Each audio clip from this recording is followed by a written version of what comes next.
Good morning, St. Luke's. It is August 13th. We are sheltering in place. We're sheltering in God. I've been looking at the Psalms and emotions, and today I want to talk about nostalgia. Who would have thought there were so many emotions? Can you believe this? So, nostalgia, that whole idea of looking back to the past wistfully by the rivers of Babylon, where we sat down when we remember Zion. Okay, in the context of Psalm 137, the ancient people were longing to get back to their homeland. And rightly so, they were in exile.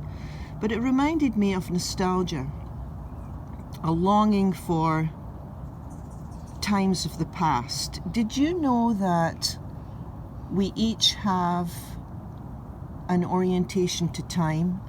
For example, some of us spend a lot of time thinking about the past, and some of us spend a lot of time in the present, and some of us spend a lot of time in the future, planning for the future. Yeah, it's interesting, isn't it? We have a dominant preference. That's why if you have an orientation to time that's in the past, or you know someone, they're always telling you about the good old days and past Christmases and what it was like when I was a kid and how wonderful it was and all this kind of thing.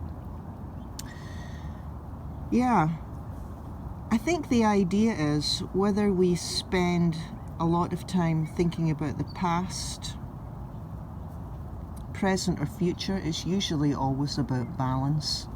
To just be aware of our orientation to time, just pay attention to it for one thing.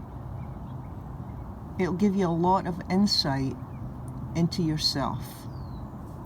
It's helpful. Where do you spend most of your time in your head? Are you thinking about the past, the present, or the future?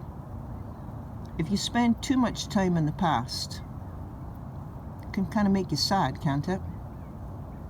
You're always wistfully longing for something that you can't have. Yeah, not so helpful. Something to consider. Peace be with you.